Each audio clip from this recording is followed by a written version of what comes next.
Hey, yo, what's going on? How everybody doing? Good, what's up? What's up? It's been a long day. It's been a long day. Very long. Yeah, I feel like it's been like that for everybody, Super long. man. These days running together, same thing, different day. Yeah. But yeah, man, I was thinking, have any of y'all ever? All right, well, let me back up. So we right now currently we in our professions, or we doing, or yeah, basically in our professions. hmm If there was anything, any job that you can do that's different than what you're doing now, um, it could be anything. What will you want to do? What would hmm that job be that you think you want to do is different than what you're doing now? Kashar's over there smiling. I'm gonna start with him. I was smiling because you said have high energy. I got the Oh, energy. okay. All right. But it's all good. I can start. Yeah, for me, probably not so much now because the industry changed. But if I could do anything other than what I do, I would like to be an A&R executive at a music record Mm, company. Okay. A&R. mm. So we all know what Yeah. A&Rs are, but for the people who doesn't know, we might have some listeners that are like, "What's an A&R?" But I think majority would know. But just in case, can you go a little further and explain what an A&R duties are, sir? Yeah, you come. Well, they have a lot of duties, but my cousin was that, so I kind of have an inside track on what he did as A&R. So basically, you kind of groom the artist. You set up a lot of the like street teams to promote the artist. You have somewhat of a hand in their look, their styling. Um, Oh wow. the people they work with, like some of the producers. hmm It's basically you kind of creating the whole package for the artist. Right. And it stands for artist and repertoire. Okay. Mhm. Artist and what? Right. Repertoire. Repertoire. So like Oh, their rep essentially. gotcha, Basically, like Yeah. their brand in a sense. Yeah, You're creating a exactly. Yeah. brand for them. Creating You're a using it. package. Yeah. gotcha, hmm gotcha, gotcha. Okay. Okay. Uh, Uh, all right, Jamie. What about you, man? So I am going to be. I want to be a team owner. I really liked uh the the AFL Arena Football League's layout. It's about I think they played maybe 10 or 12 games a season. Never rained out. Mhm. It only competition was Friday night movies because they normally played on Fridays or Saturdays. Hmm. I interned with the Carolina Cobras when they were in Raleigh for the 2001 season. I've always wanted to be a team owner because I worked with the Durham Bulls and I met the owner quite a few times and the family. And he sashaying up to the suite, eating chicken. And I'm like, yo, I could live that life too. Because he owns the world famous Durham Bulls baseball team. And, it's not a far off dream that it's not impossible. But, if I had my druthers together and we had our coins together, I would own and be the principal owner of a franchise I of like a that. of a sports franchise, preferably football, meaning arena football, because like I said, it doesn't get rained out. It's that's right. indoors. It's quick. It's fast. I Hmm. mean, it's not a lot. It's not 63 men. I maybe it's like 30 men, Hmm. 35 on the road. I like the way Mhm. it felt. It's just Mm. a better game because it's faster. Gotcha. Oh, that's Now, interesting. did had did that passion increase when you saw that or got more information? Because I know when we first met in school, that's something Mhm. you kind of always wanted to do because that was your major. So did it Yeah, sport management. intensify? Yeah. It's sort of intensified, but I knew I could. You can't work to that. You can't be the Mhm. one. You have to be entrepreneur. You have to be enterprising enough to get your ducks in a row, get capital together. You can't be an employee to own an arena team or own a foot baseball team or anything like that. It's a money thing. You got to get your money up. So Gotcha. I knew then it wasn't going to be through athletics in the sense that I was going to be athletic director at Duke. That's not a lot Mhm. of money. Whether he get paid $1 million, still not enough. You need to get major coins together for that. So if you Mm. want to have a a, a winning team like George Steinbrenner had with the Yankees, you got to get your money up. Mhm. Yeah. Right. What about you, Jermaine? Um, well, actually, two. Well, one faded away. So when I was younger, I didn't want to go to the military, but I wanted to fly fighter jets. I like had this fascination for fighter jets till I Sure. till I like really. When I got older, I was like, damn, you gotta go to the military. I don't want to go to the military. Yeah, fuck that. Not for no So, planes. so that was out. But I'm gonna tell you what I would be doing now. If I wasn't doing what I'm actually doing now, I would probably have at some point stepped up my second and third language game. I probably would be like a mediator somewhere, speaking Spanish fluently and Arabic, translating for students, for parents who come from other countries, or maybe try to get on one of these media networks to travel and translate the news or something like that. But I've always been fascinated with different languages, different cultures. Okay, that's what's up. What Um, about you, Kwame? I think What about for you, Kwame? myself, if I was doing anything different, it would be like a music director or a composer of or a score, I guess they would call it, for like movies and or TV shows. And That's so particular. yeah, it is. But like I said, and I pay attention to like maybe to some kind of like detailed stuff sometimes. So when I'm listening to or watching movies, I'm saying rather, I'll listen to like when certain music is played, and I feel like it sets the mood of the movie It or certainly does. It leads it. you know what I'm saying. And sometimes when somebody has a great like probably like, damn, this is a perfect song for this particular feeling what's going on right here, I pay attention to that. Also, I have of course I like R&B, you know what I'm saying, and hip hop, but like I also enjoy other music beside that too. You know what I mean? Like I Yeah, you enjoy like jazz. classical music. I do a little classical, a little bit. Mhm. I mean, honestly, I actually like when I get in the mood for it. I actually like a lot of like early '80s rock type, a little bit like that. Yeah. Yeah, Rock, Yeah. like Hey, Toto or something like that. you grew Or up on that. Yeah, That's yeah, your Washington, it's Seattle. always coming playing out. in the background. yeah, man. So, yeah, and you grew up watching certain movies, like I said, when we was kids, and you like watching Yeah. Goonies and everything. So certain soundtracks stick in your mind. So Mhm. it would be those type of things. And like even if you go into more current times, like I appreciate watching like something like Insecure and like Raphael Sadiq come with the perfect music, very underground. Man, that junk is dope. Just Yeah. by itself. So it would be something like that I would definitely would enjoy learning how to do that if I had the time and the opportunity to do so. Yeah. But So can you play an instrument though? We need to know that. can't play a lick of instruments. I can't play I This- can't sing. This You know what I'm saying? dude, come on. But Hey man, you I- got dreams though. But yo, I feel like I have an ear though. You know what I mean? At least in my mind, I do. You know what I'm saying? Well, I You may mean, disagree. we know a lot of folk that can't play instruments that Yo, got the best ears ever. I got perfect pitch. I'm saying, I'm trying to tell you, man. Sometimes you just saying, some people find talent. They can't sing. You know what I'm saying? They can't. So And his name is Sean Combs. there you go. You know what I'm saying? You And done it. they say when you sign with him, that's the end of your career because you will not make it past an album. Man, him and Missy Elliott, them two right there, you won't see daylight again. Puffy had a Lisa lineup Ray? Not Lisa for Ray. everybody. What's that girl's name? Kasharo. Nicole Ray. Nicole Ray. She's singing another. She finally made it back to music. She sings a different kind of music now. It's not like R&B. It's a different kind of like Amy Winehouse style music. So look up Nicole Ray stuff. I got Yeah. you. I got you. Yeah, man. I would listen to like y'all ever heard of like Black Coffee? No. He's like like I think he's from South Africa, but it's like that world type music. Yeah, that just sound like some lounge type like. Yeah, he dropped something recent. That junk is a little bit I heard of it sounded all right, but I actually enjoy that. But yeah, Black Coffee. But I guess to kind of get to transition to something a little bit more serious. I think the question I wanted to ask, because I feel like in the past year or so, the talks of this been happening more. I mean, I don't know how serious it's going to happen, if it ever will happen.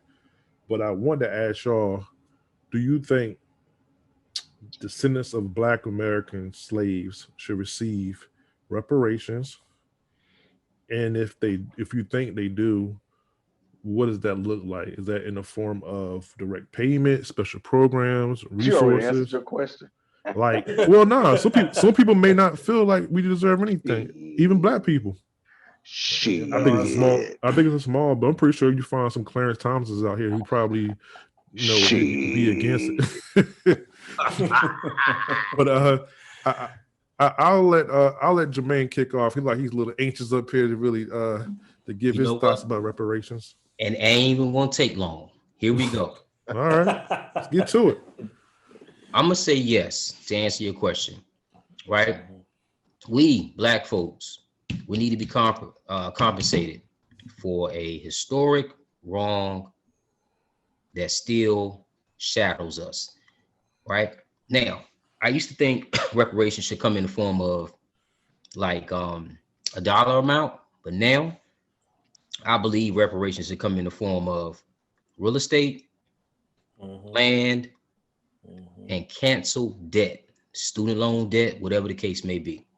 Yeah. Because those are the exact same things that actually placed us behind the starting line.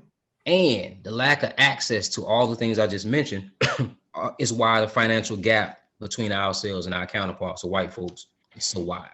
Now, let me give you 3 reasons why I say I stand on that. So reparations first, we know that when reparations are given, that's when a country admits that they made a mistake and it admits that it's wrong. Now, 3 reasons. In 1990, Japanese Americans were prescribed $20,000 a piece, accompanied by a letter of apology, right? Because of some World War II crimes.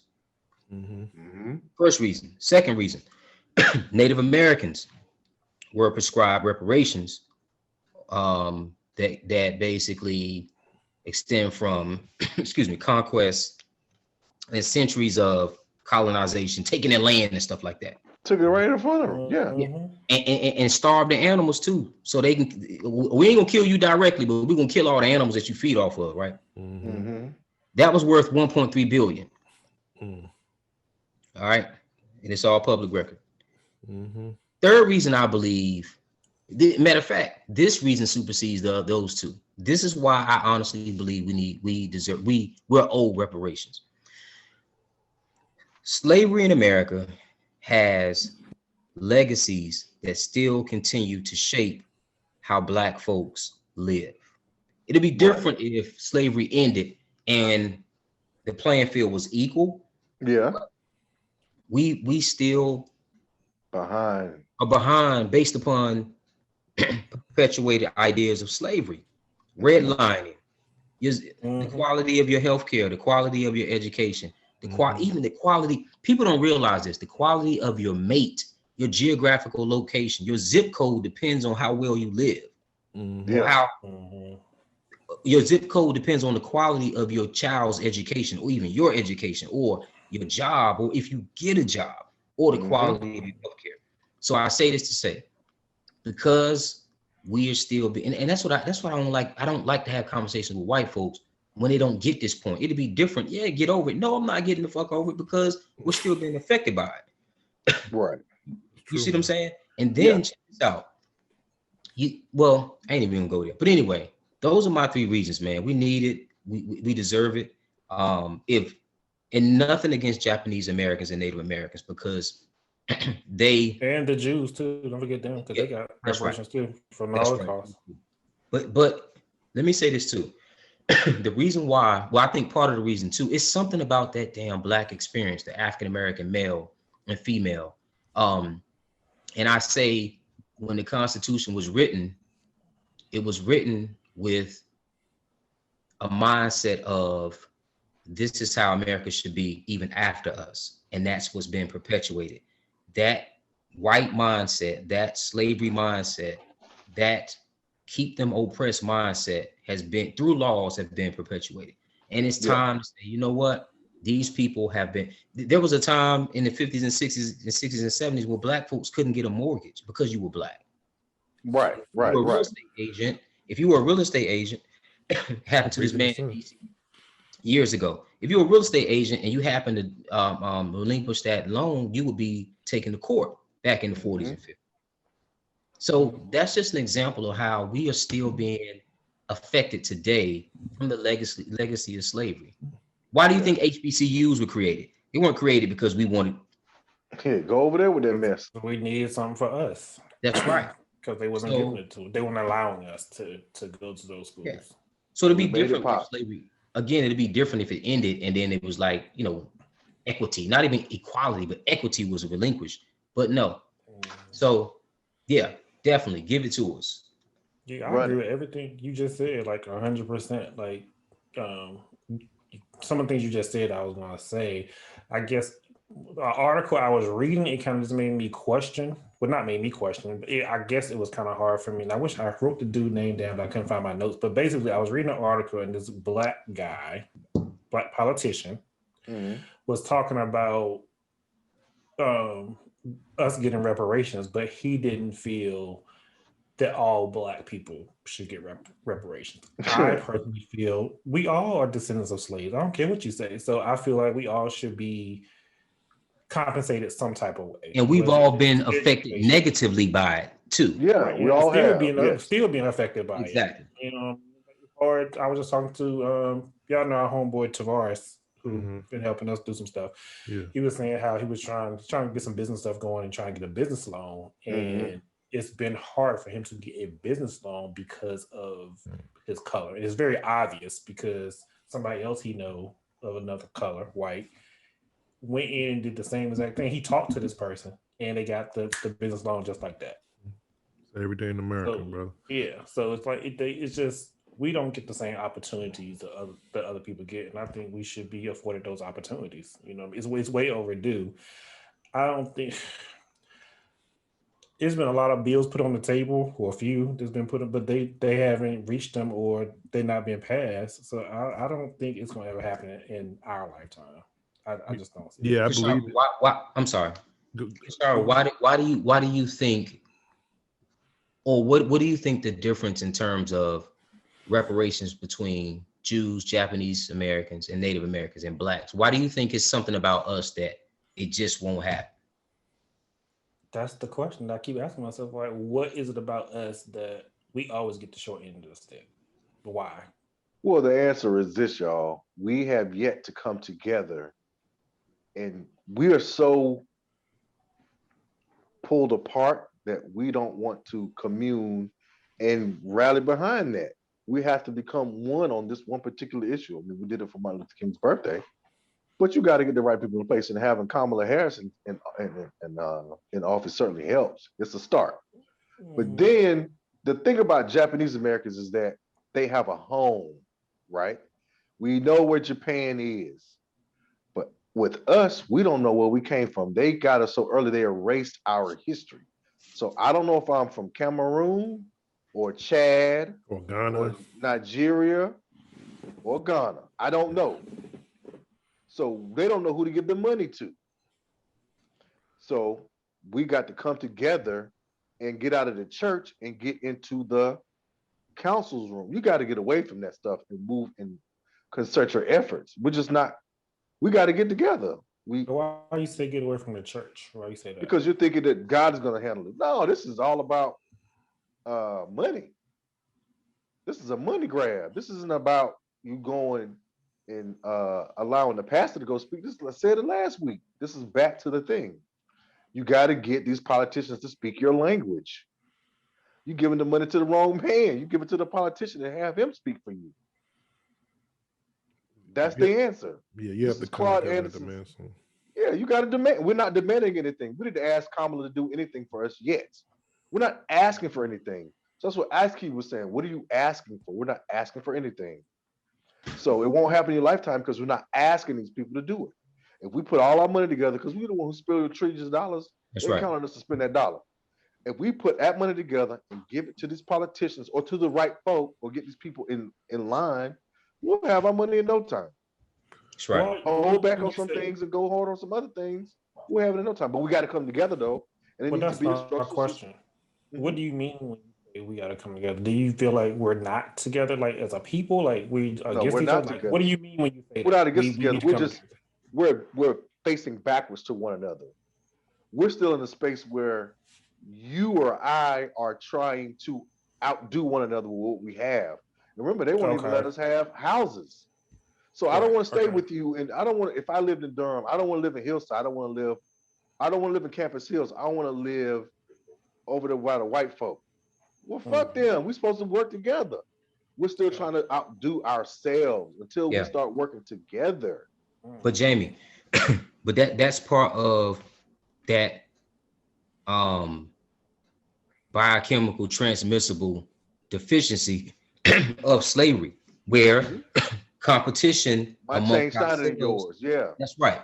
And I think I used to feel like we were getting better with that, where everybody was like, you know what, when Michelle and Barack Barack. came, and Michelle was like, she was really big on black health and obesity, or not just black health, but obesity and stuff like that. More people started working out, and I Right. think I felt like people were getting away from that savagery where we just had to compete with each other on No, any still level. there. But I think at the end of the day, too, I think it seems like I just feels like we're going back, we're sinking back into that place where, Because it's easy. yeah. And Mhm. and I say that because media is capitalizing on it. And you look at these predominantly black TV shows, it promotes fussing, fighting, arguing, materialistic items, and then we buy into this stuff. Every week. Well, that's the Every week. thing. Well, I ain't Hmm. gonna go in there, but go. I'll save that for another time. But yeah, Yeah, I true. agree with. But Yeah, even to I answer your definitely. question, Kashar, was the fact that like you said, like we're like with Jamie and Jermaine, kind of both what you said, like we're not like together as one. So it's not like we're coming and we have to demand something in order to get it. So like I said, even when we somewhat come together, you always have those people that's gonna be outspoken. When we're talking about us, who's gonna Hmm. be against it, or because they feel like they made it, they don't have the same I gotta reach back and get you. I'm good. My yeah, family's good. yeah. I'm good. So they're looking for a more selfish, motivational point where you don't hear this. At least I don't hear it publicly coming from other ethnic groups about them not, kind of like pulling each other down. It may Hmm. happen. And I'm sure it does We'll happen, never know. but we don't know. There's We don't hear it so publicly that how it is. You know what I'm saying? Mhm. And that's the thing is too. So my thing is like last time they had a reparations um, commission. I think it was like 88 or something, I believe, and they kind of Yeah. somewhat look into it. And that, I mean, for people who don't know what that is, it's pretty much just like a panel of I guess senators or Congress people. They'll look into this particular issue of doing research, how much how much money was made off the back of slavery, and they basically Hmm. getting all this data and stuff, and how That's much right. it costs for everything else. So it's something that they're talking about and looking to. That hasn't even a commission for that hasn't even been last started was in '88, I believe. So you start there. You start there trying to say we got these people that's supposed to be in office now. The reason Biden got basically got elected because black people, specifically black women. You know what I'm saying? So you got to hold people's feet to the fire. Start a commission. You have to, yeah, you have to ask for what you want. I gotta hold What their you feet to the want. fire. And you know what, too? Go We ahead, should Jermaine. be, I'm sorry, Quan, I'm No, you sorry, bro. fine. You good. We should be so tired of fighting. Like, the opposition we have to fight against outside of ourselves and other black folk is enough. I know for me, I'm so tired of fighting, period. I don't mind it, but I'm tired of having to prove myself to white folks. Yeah, but we are conditioned to be fighters. We got to segue out of it. There's no segue. We've been segued or we've been conditioned to stay in one place and fight amongst each other. And after that, we look for the white man, look to the white person for praise, And Validation. validation validation, of and ourselves. acceptance. Hmm. But yet we're the one over here creating the culture. So we got to get out of it. It's called the fog of war. If you look Yeah, into it, it's how we're conditioned to believe and act a certain way that's and right. never think. Stop and think. You gotta, sometimes you gotta ask a question with a question. You gotta answer a question with a question. I mean, crabs in the barrel is like, why are the crabs in the barrel? Oh God. Oh yeah. Yeah. Talk about that for It's days. not a, Yeah. why are you in there? So we're not asking the right questions, and we're not coming out of this fog. We're so accustomed to living a certain way that change is uncomfortable. So much so that I'm willing to stay this way just because this is the struggle, my struggle, and how it is currently is how I want to continue it because I don't know anything else. And the devil I know is better than the one I don't know. And we have a high tolerance for struggle, like you said, Jamie. Yeah, We yeah. we have become accustomed to struggle and Hmm. fighting. Like it's Conditioned. we could yes, Condition. Yeah. Yeah, Hmm. definitely. So So do you so think? go ahead, sure. Yeah, I was gonna say. So do you think, Jamie? I'm just trying to process everything you're saying about us coming together. You know, because Hmm. that really stuck with me when you said that us coming together. So do you think if we get out of that crabs in the barrel syndrome and continue to elevate each other and what we're doing and what we are trying to achieve, is that Yeah, part of the process of us coming together to that's more make some spatial than change? anything. Yeah, that's easy. But the first thing is we have to use technology to our advantage. We don't have to Mm, physically meet in person. right. Huh. Now we can talk and work together without having to see each other and talk over each other. We can build a document and Mm, then say to our local politicians first, start in your local community, tell them what mm, you want, tell he or her what you want, him or her what you want, and then stand on that. That's your first test. Does this thing work? Does this thing work in say Durham? Does this thing work in Raleigh? Does it work in mm, DC? Then you mm. move out into the county and then so forth and so on. But you start locally. Don't start nationally and let this shit yeah. trickle down. No, you start locally because in I think it's in Wisconsin. I could be wrong. I know it's in Asheville. They are looking at reparations for the citizens of Asheville. Yeah, it's not And I Mm, direct think payments some other though. place. Yeah, mm. Yeah, it's not but I direct. it's read that Yeah, somewhere. but it's Yeah. something. but Yeah, it Mhm. starts there. You have to yeah, start with something. yeah. So saying it in your lifetime, it's already happened essentially. Somewhere it happened. Hmm. So they have already the council voted unanimous. The city council voted unanimously to you know discuss reparations for Black folk. It Yeah, started in Asheville, so it could certainly leapfrog over here to Raleigh, certainly Durham, and the entire state.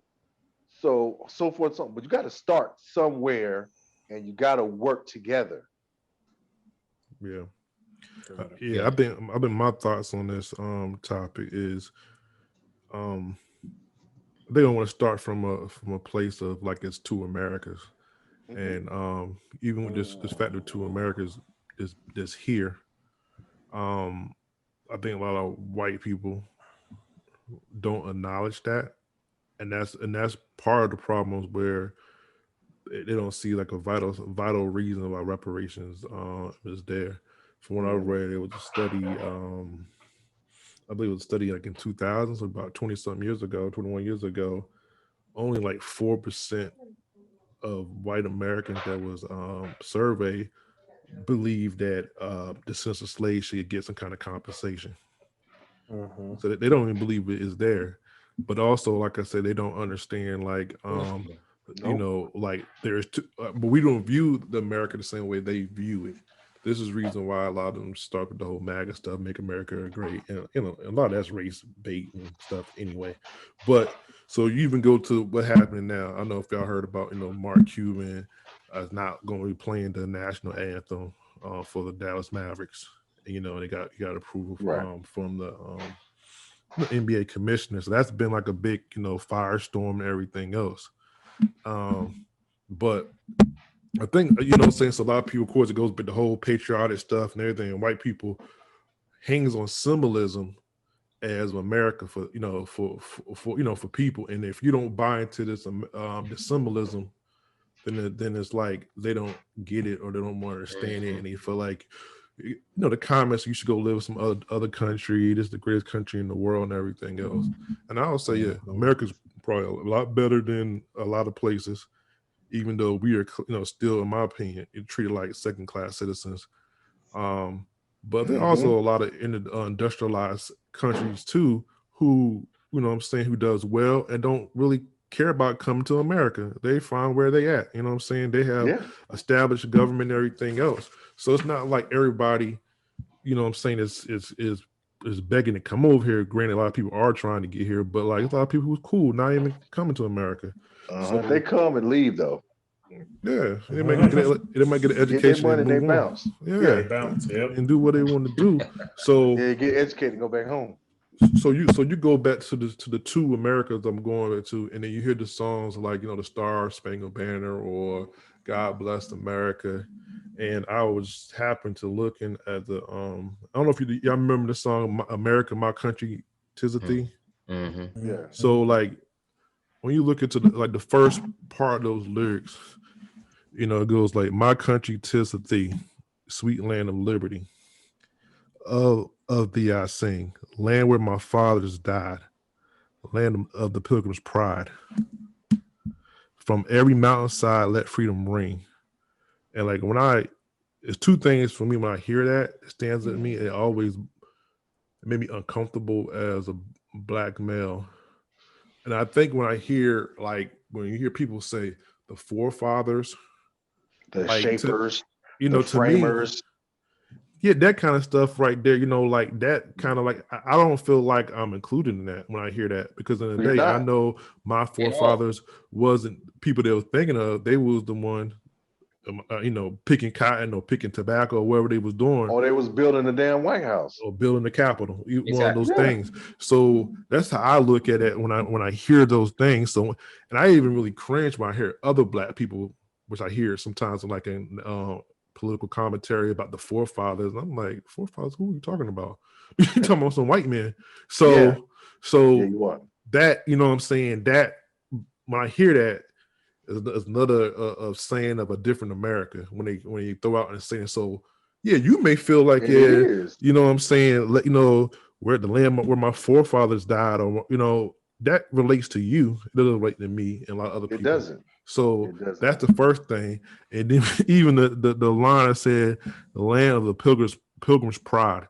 The same people who came over here stole the Native Americans' land, gave them diseases, gave them blankets. You know what I'm saying, and gave them smallpox and everything else you can think of, and kill a whole population. So we are celebrating basically genocide in a sense. You know what I'm saying? We always celebrate genocide. So it's just like I don't relate to that either. So it's those things that where I says it's this disconnect. So this is the reason why they don't relate to reparations, because they don't see it the same way we will, and they don't care to see it. First of all, right? Some of the things that either I think Jermaine and Jamie had mentioned, and Kashar, everybody mentioned this before that I spoke. You know, they was saying about other people that got reparations. And I'm not saying they shouldn't get it. I think they deserve it too. But in the day, like you said, Jermaine hit the nail on the head. They had the Civil Liberties Act when they gave the Japanese Americans, you know, basically $20,000 a piece or whatever for, you know, saying for basically this concentration camps they did during the World War II. So where the argument goes when you hear why people say, why should we give reparations? That was so long ago, yada, yada, you know what I'm saying? Why I didn't own slaves. And all that. That's the language they say. You talking about 88, they got this check. Some of these Asian Americans didn't actually get the, you know, wasn't there either. So it's almost like, you know, what's the problem with that? Then you go, like you said, the Native Americans, they getting things. And Jamie, you know some stuff about it. We talked about it on you know, different times before. I don't know if you want to get into that, but I think that's interesting information to know. And then and then Kashar mentioned about like with the Jewish people, they call the Marshall Plan, and they basically gave money to even Jewish people to other countries in Europe too for the war. Right.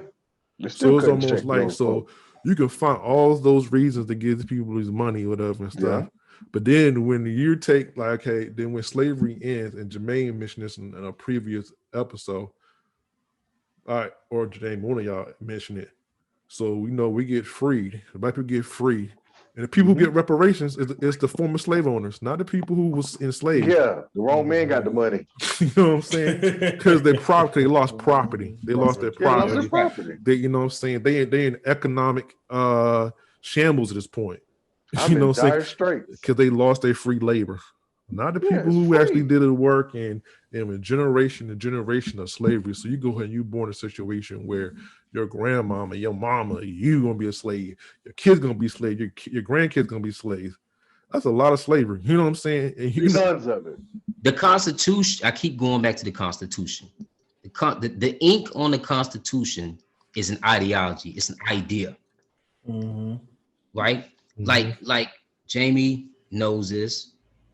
Trademarks, intellectual property is something that when it's put in the atmosphere, a mission statement for a company. When you start a company, that mission statement tells the public, this is what we plan to do for you, how we plan to do it for the existence and the protract for the duration of this company. This is how it's going to be done. And the Constitution, to me, is that mission statement for America. When it was written, those words, those ideologies, those ideas on that paper, if you take a picture of it and you freeze it, those ideas are ideas of infinite slavery, and that's what's been perpetuated. That's the only way you can explain us being left out. Yeah. Because it wasn't written for us. That's why they still got penitentiaries. I mean, it's infinite slavery. That's a great way to put it. That's what the 13th Amendment. If you mess up, we could put you in jail and make you work for cheap labor. But that's what it look in 1867. That's what they said. Yeah, if you're poor and you don't have anywhere to go and you're black, you can go back. You can't go to slavery, but you can go back to jail. So we're gonna put you. I mean, it's a nice way to reword some stuff. So, boys, let's segue over and keep it in politics. And this is a simple question: do you vote for politicians because they're black?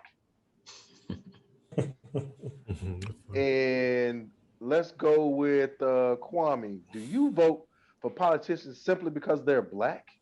nope, not simply because they black. Nah, you have to be in line with what I feel is important, and that's pretty much I feel to be a benefit to me and my family and my community. So and all black people don't align with those things too.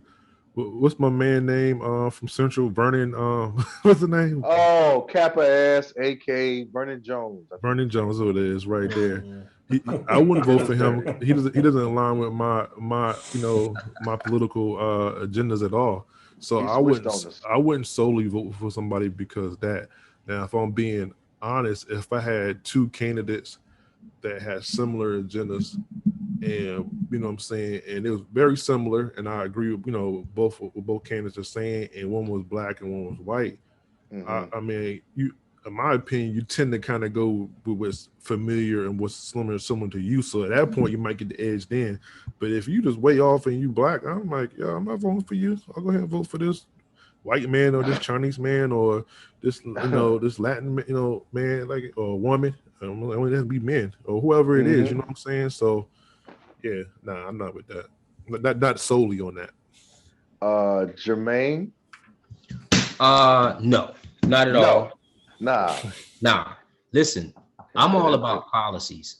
I don't care what your race is. Your policies don't align with my way of life or my friends or family's way of life, then I can't do it. I remember when I was doing like diligent research on Kamala.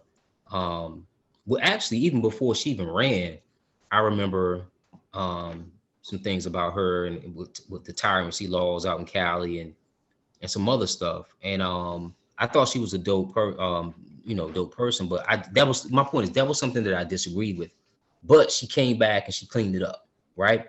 She made things right. And again, I'm all for Kamala. I'm all for. But I'm just saying, in that case, initially her policies, I didn't align with those particular policies some years ago. But no, same thing with Barack. Yeah, it was even with him. So I had to check his policies out.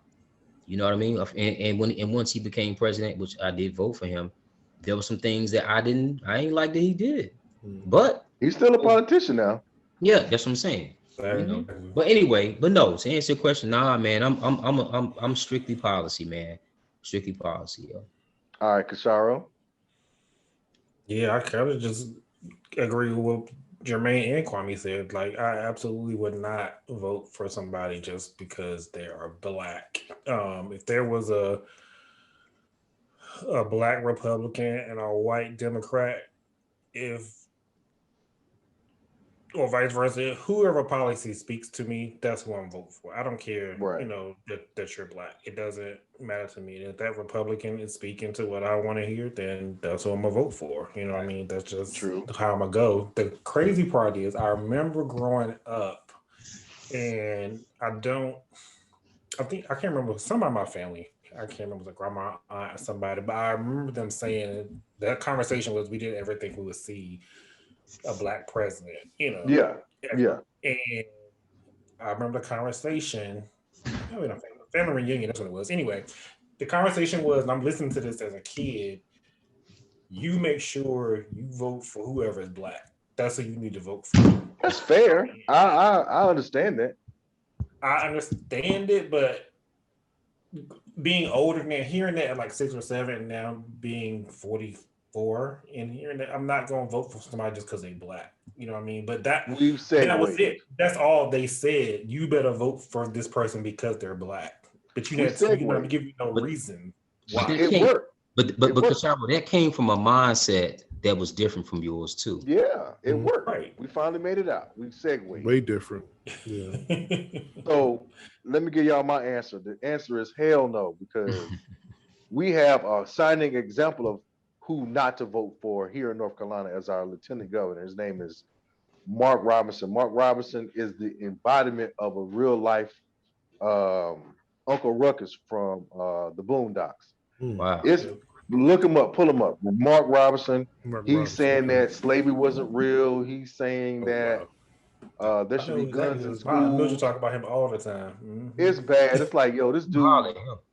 It's embarrassing. It's embarrassing. Like, as a North Carolinian, it's bad. It's not because it's black. It's like, as a North Carolinian, it's like, yo, we let one by, huh? And then you got Dr. Ben Carson, who, he's a prominent surgeon, but the Republicans did that man dirty and made him the head of HUD. That man don't have no background in housing and urban development.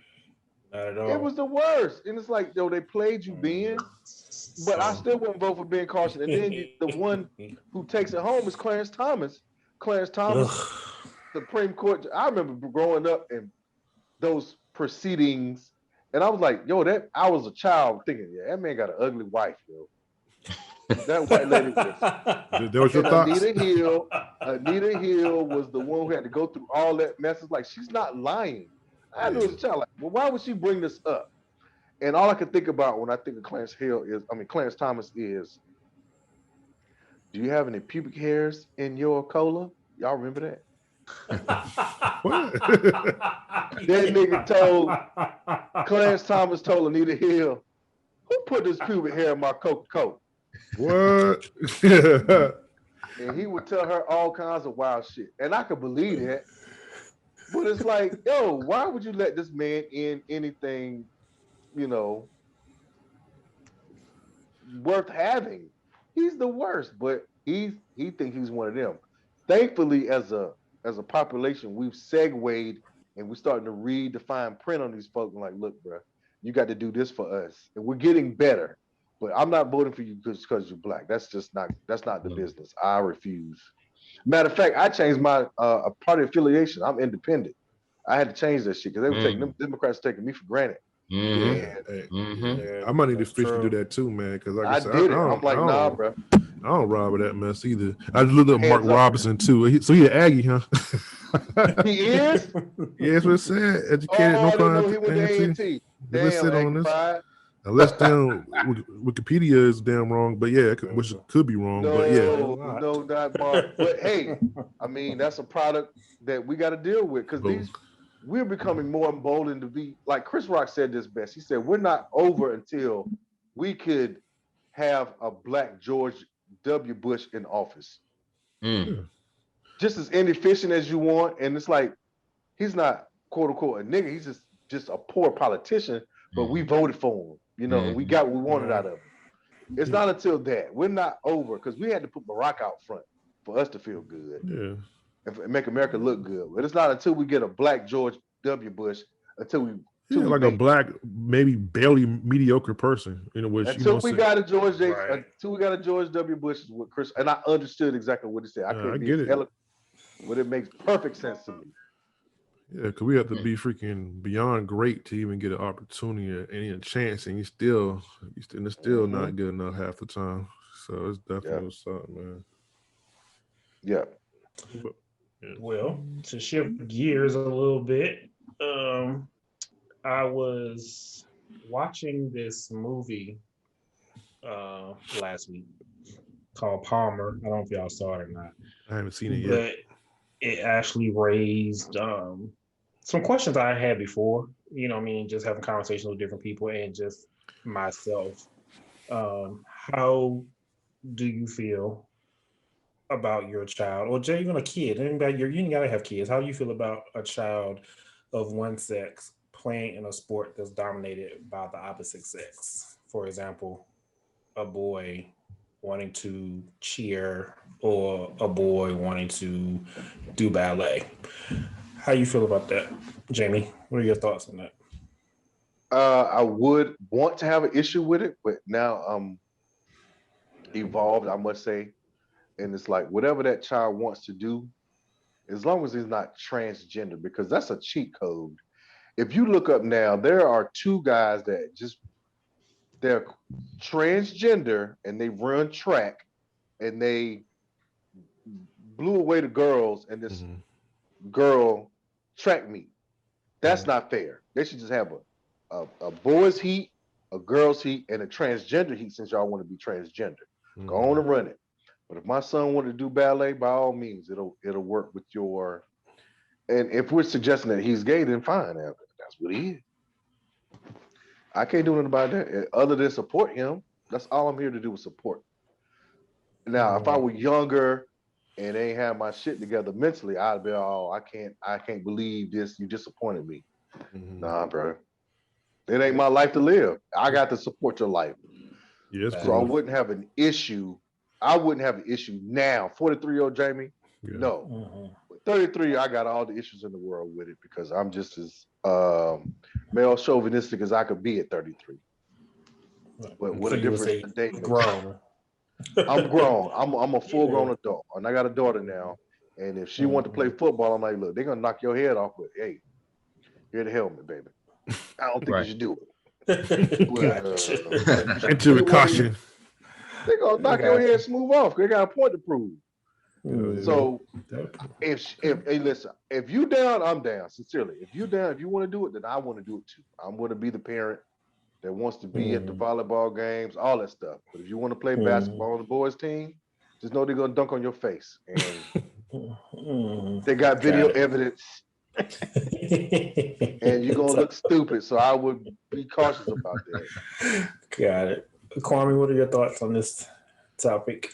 Oh man. So Jameson came to you at 8 and said, Dad, I want to be a cheerleader. What would you say? How would you respond to that? If I'm being honest, I think my natural reaction will be disappointment. But that'll be my natural reaction because I guess like you said, and this is from a selfish standpoint, what I'm saying. Right, and that's honest. Yeah. So from a selfish standpoint, like you said, like for me envisioning me having a son, and like I said, maybe it's not fair to him. It's not fair to him actually, but envisioning having a son, it's me doing those things, like I said, like him playing football, basketball, football, the things you normally would typically, do. And he might not want to do none of those things when you get older. That's a real possibility too. But then you go on and you say you want to, be part of the cheer team. It's going to take me a little bit to work through it. But I think once I work through it, in the day, I'm still going to be supportive of him, no matter what. So, like, in the day, it's like, once I get with my initial shockness of it, then I have to kind of like just swallow the pill and just be supportive of him on what he wants to do. And I even have like one of my cousins, down in Georgia. She she actually like part of the wrestling team, a boys wrestling team. Mm-hmm. And you know what I'm saying? She's feminine. She's, you know what I'm saying? It's funny because she's like it to me in my vision of what I know her, she's like a girly girl person, but she's also a person that walks her own, her own beat. And she don't really care what people think. I don't know what led her to do it, but she was part of the, you know what I'm saying, of the boys wrestling team. I don't know how many matches she won, but she had the little gear Double on her everything. dick. Yeah, you know what I'm saying? But she did it. I don't know, you know what I'm saying? I don't know what letter she did it, and she, best said, but when I see her, she carries herself like, a feminine woman, whatever else, but she wanted to try something different. She did it, you know what I mean? So I was actually kind of proud that she had show that bravery to do what she wanted to do and not let people dictate what she wanted to do. You know what I mean? So, yeah, I thought that was pretty dope, man, right there. Cool. All right, Mr. Jones, what's your thoughts on this?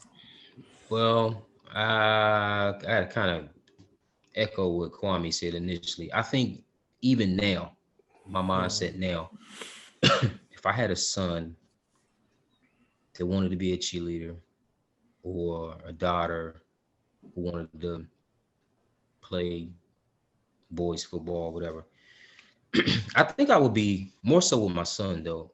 I would be disappointed personally. You know what I'm saying? Yeah, definitely. I would definitely be disappointed because shit, you want your son, well, you envision your son To be mimicking, like his dad. Yeah. his dad. But hey man, I'll support it. Now here's the thing too. I think if he still wanted to be a little boy and maintain that masculinity, all right, cool. But I think, when you're talking about the transgender thing and all that stuff like that, I'm not comfortable with that at all. But to answer your question, yeah, I would be disappointed, but I would support it. What Right. what about transgender you're not comfortable with? Well, not okay. Let me be clear. Let me be Real clear. clear on that one. On this Yeah, one. let me be clear. I don't have an issue with those who decide to live that particular lifestyle. I'm saying my child in particular, um, it would be obviously for me it would be a disappointment, because maybe I'll be selfish, but my expectations of my son, the things that I have in my mind that I want to do Yeah. with my son as a boy, Right. teach him that I didn't get as a boy. So you adding on to what you already have, and it would be lost. That's right. It will be hard to affix the things that I've learned and that I didn't learn. I mean, that I had to learn from not being taught from my dad. Right. I'm ready to instill these things. I got it all right here. Matter of fact, they're in the shed right now. Let's just dig them out.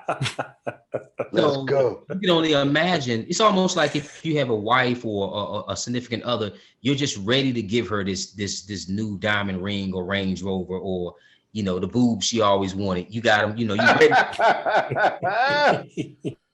And then she'd be like, "Nah, I don't want them no more." You like, what the fuck? What?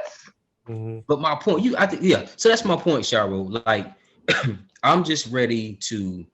For me, it would be an exhale to be able to instill things into my child that I didn't get, and to see me cultivate that child with those tidbits, and that's a hell of an expectation that I have. I'm sorry, but even with that, I will find the means to support. That's what it's about at the end of the day. You gotta support the direction that they go in.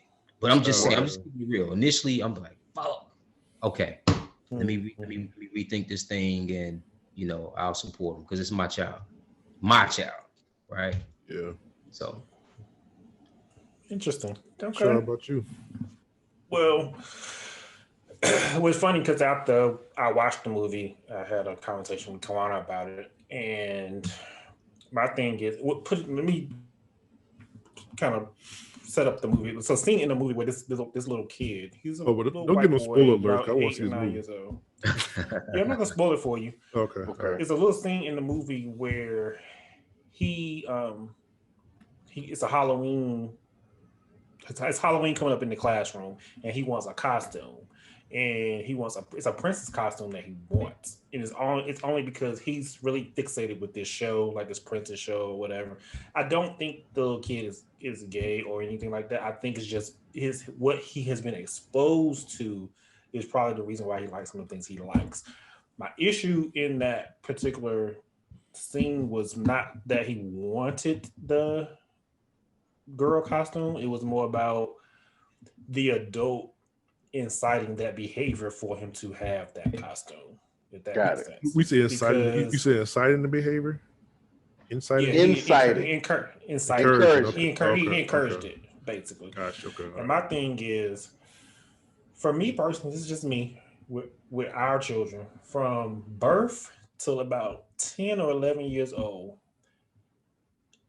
I'm not going to allow you to make those type of decisions because I know how cruel this world could be. You know what I mean? So I'm going to try to set you up the best way possible to make sure that you know, are somewhat protected in certain instances. So if it was me in that situation, if I had a son, I would not have purchased him a girl's costume for Right. Halloween because you're a Definitely. boy. You know what I'm saying? But like I said, I don't think the kid was gay or anything or transgender or whatever. I think It's that more it about was just something exposure. exposure. So I Mhm. just feel like it's certain things as a parent or as an adult you shouldn't. For me personally, you shouldn't encourage until the kid is like mature enough to really Yeah. have an idea like this is really what they want to do. You know what I'm saying? Like if this Yeah. you come to me at 12, 13 and you saying you're a boy and you saying you want to wear a girl's costume or girl's clothes, then that means okay, we probably gotta have a conversation and we probably I'm gonna have to really sit down with you and tell you like what to expect, you know, if this is how you choose to live, you know, live your life, you know, That's being right. That's right. you And know, you got to because I digest think it yourself. right, I still might have to process it too, but you know, Yeah. as a parent, so I'm gonna have to support this. I just feel like at a certain age, we as adults should not encourage certain behavior because I don't think they're old enough to handle what comes along with that. You know what I mean? So Yeah. if Addie come to me right now and says she want to wrestle, all right, cool. I don't see you doing that, you know, as a girl. But if there's something you truly want to do, I'm going to encourage that because it's something you want to do. And On then leg you sweeps, know, sweeps. and I don't think I would. We made the Bear agreement, me and her crawls. mom's like, we're not going to let them know how we really feel about it at this age because this is Got something they it. want to do. We're going to encourage it. Yeah, And we definitely. just keep our thoughts to ourselves now. With time, if it changes, great. If it doesn't, then like I said, we got to really sit down and have a conversation, you know, about what you need to expect because I want to make sure that you're good when you go out, you know, into this world. You know what I mean? Because people are not going to receive it the same way, That you you do know, in the me and mom house. gonna receive it. Right. You know what I'm saying? This is Yeah. us. So it's different. So I You just know think what? it's just really it's a But hard thing. at the end of the So day, to though, say. man, these kids gonna, you know, gonna be teenagers and adults at some point. They're gonna do what they want to do anyway. At some point, no matter what anybody got to say. True. You know what I I mean? agree. Because you can groom the person to be the most macho man, or you can groom the one to be the most feminine and dainty woman, and they're gonna want what they want, man. You know And what I'm they're gonna be who saying? they Hmm. are because at the end of the Oh, day, yeah, That's true. they are who they are. They're gonna develop into who they are regardless of what you do. yeah. You know what I'm saying? So but anyway, yeah, that was my but I think y'all should, you know, definitely go check that movie out. Yeah, It's I want to see What's the it. movie, Jaro? called Palmer. Yeah, I Palmer. haven't got to it. Ain't it on Apple Yeah. TV or something? It's on Apple TV, yeah, with just starring Justin Timberlake. But Yeah, I haven't looked at it yet. It came out yeah, like a week ago, 2 weeks ago. yeah, it came on my birthday. It came on the Yeah, 29th. around Yeah. that time. Yeah, I haven't got. I might watch this Yeah. weekend. Yeah. So definitely check it out. Give me your thoughts on it. But Okay. anyway, Jermaine, what's up, boy? What's good? Yes. Who we got? So we have this week's dope of dopeness. And let me start by saying I've actually used this service a couple of times. The name of the company is called N-Orbit Services, owned by Alton Taybron. He's actually in the Raleigh area, but he services basically all of Raleigh, Eastern North Carolina. He has a Hmm. mobile detailing business, pressure washing, lawn care, commercial and residential. Does an excellent job, um, especially with the mobile detailing. Actually, I had him clean my mom's house a couple times as well. But anyway, N-Orbit Services, he can be reached at 919-607-3725. His name again is Alton Taybron. The name of the company is called N-Orbit Services, Black-owned business. Like in orbit, like Saturn, Jupiter, Mars. Yes, like the letter N-O-R-B-Y-A-T Services, LLC. Okay. Word up. Word up. N-Orbit Services. Check them out. Oh, okay. Got it. Tell them 4 times Dope sent you. Yeah, we're gonna have another coupon code with our name on it. Yeah, this is what we need, man. Another sponsor. Speaking of, so before we wrap, if you would like to be sponsored, you can hit us up at 4timesdopepodcast@gmail.com. We always looking for sponsorship, or if you want to be a sponsor.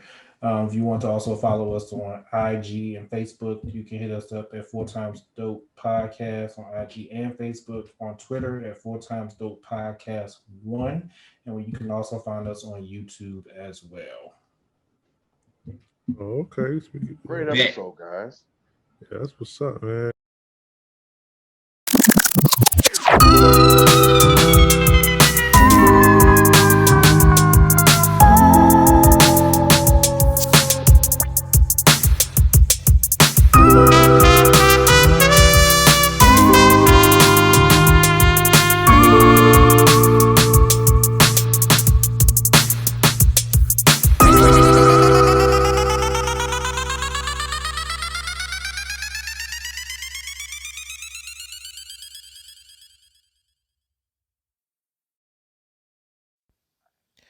This episode has been brought to you by Subject to Change Customs. Choose Subject to Change for all your custom apparel and promotional product needs. Follow them on all social media at S2C LLC and get your 4 times dope merch on their website. That's www.shops2c.com.